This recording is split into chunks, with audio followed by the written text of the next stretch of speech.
All right, everybody, back at you today. Gonna just do a couple shorter videos. I know I've built up a lot of content, and I've heard from a few people that it's gotten a little long. But this first video will be sort of a bit of a review, and then we'll talk about some poems in the text by these two wonderful black women, African American women, Phillis Wheatley and Frances E.W. Harper. And then in the next video, we'll listen to a little music and read the poetry of Paul Laurence Dunbar, the great poet of the end of the 19th century, beginning of the 20th. Cool. All right, let's just start with a little review. This book, again, The Black Poets by Dudley Randall. This is the book we're using. Get this book. Get this book. Get this book. Yes. This book came out in 1971. It's a nice paperback, kind of brief history anthology, compilation of different writers, brief history of poetry written by African Americans and the oral tradition too, the spirituals and the folk songs, the songs, the poems without a real singular author. You know, the poems that exist in our culture as an oral tradition until they're written down, but they're not given an author here.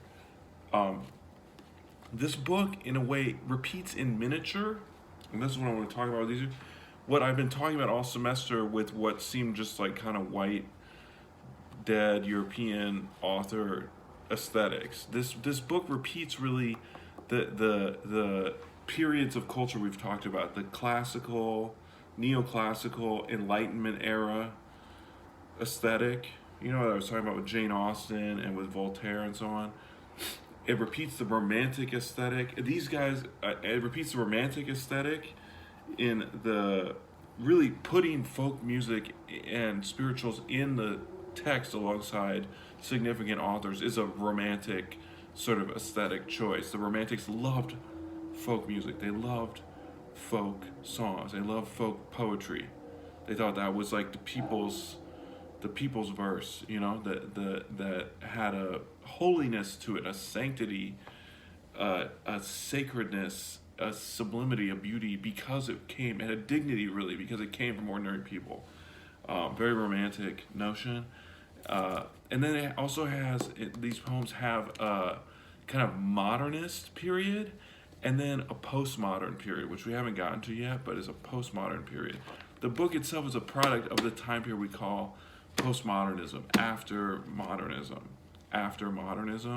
when one of the major, which we date roughly is since 1940, culture since 1945. It's getting a little long, this time period. I mean, we've moved into something else, but you can think of the latter half of the 20th century as a postmodern epic, when in some ways there seems to be progress in society, in politics and economics, or in other ways it seems that there wasn't and there isn't, and there's more confusion, more uncertainty, more extreme contradictions, like postmodern. The suburbs are postmodern. You know, living through a pandemic is it's very modern, but it's strangely like, what happened to this whole society and progress thing as you hear these sirens going by outside my window. Anyways, today we'll get to all these. So in a way, this book is like a condensed perspective on all these different epochs and the aesthetics that go with them. The classical period of the 18th century when Phillis Wheatley is writing, the romantic period of the 19th century when Frances Harper, and then as we'll see in the next video, Dunbar is writing, and then in the 20th century, the modernist and the postmodern periods, which we'll look at next week, starting with the Harlem Renaissance, and then moving into the post-Renaissance and the Black Arts movement. Okay, Phillis Wheatley had an extraordinary life, and I don't want her life to overshadow her poetry, but fortunately there's only one small selection in this poem, and it relates to her life. But Wheatley was born in Africa. She was kidnapped when she was 7, separated from her family, taken to the Americas to be sold because of her young age and her apparent physical frailty. She was not sold where she should have been sold in the Caribbean into like work camps in an early death. They wouldn't buy her there because she didn't seem like she would actually be up for the job. I mean, this is extraordinary stuff. Just listening to how they treated people like property is astonishing. I hope you're sickened by it. But she ends up in Boston being sold at like a refugee auction, meaning the slaves they couldn't sell at the normal price, the good slaves. Like she's a runt of the litter, essentially. And she's bought by a wealthy a Boston family, and the family notices quickly that she's very, very bright, and they teach her to read and write. And by her teens, she's writing poetry that's fit for publication. A collection. They try to organize a collection to be published in her lifetime, when she's around 20, and it can't happen because of racism. Even in the more enlightened North, right, where there is movement for abolition and so on. The more enlightened North, she can't find a publisher. She's finally published in England, and that is where this poem takes place. She's welcomed in England because England was moving towards abolition, and really one of the secret things to remember about the American Revolution, the Revolutionary War of 1776, is that in a way it was a revolution to, as much as you've heard about how we were fighting for liberty and give me tyranny and redeem me death, that liberty, sorry to tell you guys, was only for certain people, and it was definitely not for the slaves. And one of the motivations, in fact, of breaking away was not only this, taxation without representation, but also the concern that since the British Empire was outlawing slavery, that they were going to try to do that in the Americas and ruin the economy in the South. Okay, so she can't find a publisher in the North in America. She gets a publisher in England, however, and that's where this poem is written. And I'll just read from you briefly for this poem.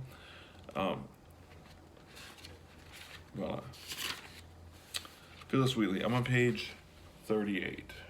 You can see that. From to the Right Honorable William, Earl of Dartmouth. This is not Dartmouth University in the United States, but Dartmouth, the locality in Great Britain. And this Earl, William Earl of Dartmouth, this guy was campaigner for abolition, for abolishing the slave trade and slavery. And she thanked him, and she wrote this a beautiful little excerpt from the poem. And you see in this classical aesthetics, you see a very regular meter. You see the use of rhyme. It's very reminiscent of some of the poets she read, these British poets of the 18th century, especially John Dryden and Alexander Pope. Okay. Should you, my Lord, while you pursue my song, the Lord, that is not God, but this particular guy who's the Lord, whence flow these wishes for the common good? Should you wonder, why is it that I'm always talking about how we need to have a common good? By feeling hearts alone best understood, I, young in life, and here she describes her fate. So see what she's saying. Should you wonder why, when you read my stuff, I'm always talking about making things better for everyone, making there be justice. You know, this term that's been maligned because of the poisonous influence of social media and right-wing ideology, this idea of social justice, okay, the common good. Have everybody get health care, and then have everyone get tested for corona, not just who can afford it, not just celebrities, but everyone. Then we can all leave our houses again and feel safe. Develop vaccines, not in the private sector, but the public sector, where they can be distributed widely, and we can make vaccines literally where they'll get at the more fundamental RNA sort of family of these viruses, and we won't have to worry about these sort of outbreaks ever again. But that would take a ton of research money, and it's not profitable in some market sense. Okay, but it's invaluable. It has this public good is a more universal form of value. All right. So that's what she's interested in. I'll read it again. Should you, my lord, while you pursue my song, wonder from whence my love of freedom sprung? Whence flows these wishes for the common good? Freedom, the common good, same thing. My feeling, by feeling hearts alone best understood. I, young in life, by seeming cruel fate, was snatched from Afric's fancied happy seat. She was kidnapped into slavery when she was 7, stolen away from her family. What pangs excruciating must molest, what sorrows labor in my parents' breasts. Steeled was the soul, and by no misery moved, that from a father seized his babe beloved. Such my case, and can I then but pray others may never feel tyrannic sway. My life was so messed up and destroyed by this. I mean, she's overcome it, but the trauma stays, that she wishes no one else should have to go through this. It's a lovely and deeply human wish, okay? Let's talk about Frances E.W. Harper. E.W. Harper you would call sort of like a Jackie Robinson kind of figure, one of the first black authors, if not the very first, I'm not an expert on the history of this, published in the Americas. Her poetry was widely acclaimed. She, again, was like sort of a talented phenom as a child and a young person, had her first book of poetry published at age 20. And she wrote throughout her life. She eventually published a novel that was well reviewed. I forget the name of it off of hand. I've never actually read it. But these are 2 lovely poems. And they speak, again, to the sort of classical aesthetics. But she's also working a little bit in the romantic tradition, too, using these 4-line stanzas called ballads. So this one's called the Slave Auction. And you have to imagine, again, Wheatley's kidnapped at all these slave auctions. She's then not bought, and she ends up as at the clearance sale, essentially, in Boston, getting bought. Okay, and these were a regular facet of society in the United States. Just absolutely barbaric practices of our country, unbelievably barbaric. The slave auction. The sale began. Young girls were there, defenseless in their wretchedness, whose stifled sobs of deep despair revealed their anguish and distress. Selling little girls. It's terrifying, but this was a normal practice. And mothers stood with streaming eyes and saw their dearest children sold. Unheeded rose their bitter cries, while tyrants bartered them for gold. And woman with her love and truth, for these in sable forms may dwell, gazed on the husband of her youth with anguish none may paint or tell. And men, whose sole crime was their hue, the impress of their maker's hand, and frail and shrinking children too, were gathered in that mournful band. Yet who have laid your heart to rest, and wept above their lifeless clay, know not the anguish of that breast, whose loves are rudely torn away. Ye may not know how desolate our bosoms rudely forced apart, and how a dull and heavy heart will press the life drops from the heart. Again, like, just the idea of families being separated at an auction. This was a commonplace event in America prior to the Civil War in 1865. And she just presents it so harrowingly in this almost analytic dissection of each kind of person that would be typically there, man and husband that's separated from wife, from children, men from children. And the idea that why? Because of their hue, because of their color, because of a difference in their skin pigmentation, you've made it socially acceptable through bullshit pseudoscience, through misrepresentations of the Bible, and all this theory of the son of Ham, that the black people were the son of these early patriarchs that were like not pious to God, so they had it coming. It's insane the ways they justified it with God, with religion and science. This barbaric act of treating people like property. Okay, and Harper was a petitioner for abolition. You know, she was a political activist throughout her life. Her poetry was part of that. Let's look at the next page. Her other lovely poem, "Bury Me in a Free Land." Is that America? I don't feel that free right now, to be honest. Okay. "Make me a grave wherever you will, in a lowly plain or a lofty hill. Make it among earth's humblest graves, but not in a land where men are slaves.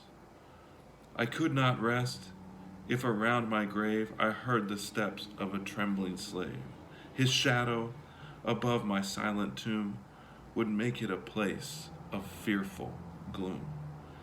I could not rest if I heard the tread of a coffle gang to the shambles led, and the mother's shrieks of wild despair rise like a curse on the trembling air. I could not sleep if I saw the lash drinking her blood at each fearful gash, and I saw her babes torn from her breast like trembling doves from their parent nest. I'd shudder and start if I heard the bay of bloodhounds seizing their human prey, and I heard the captive plead in vain as they bound afresh his galling chain. If I saw young girls from their mother's arms bartered and sold for their youthful charms, my eye would flash with a mournful flame, my death-pale cheek grow red with shame. I would sleep, dear friends, where bloated might can rob no man of his dearest right. My rest shall be calm in any grave where none can call his brother a slave. I ask no monument proud and high to arrest the gaze of the passers-by. All that my yearning spirit craves is bury me not in a land of slaves. Don't bury me here. Take me to Canada. Take me to Haiti, where they fought off the multiple empires, including Napoleon's own troops, and finally won their freedom in 1804. Okay, so a couple wonderful writers in the sort of neoclassical aesthetic, bordering on romantic aesthetic, with the especially the politicization of it, in Harper especially. Her poems are political in nature, as you just saw. And now on to Dunbar, and I'll talk about Dunbar in a moment. Okay, have a great day.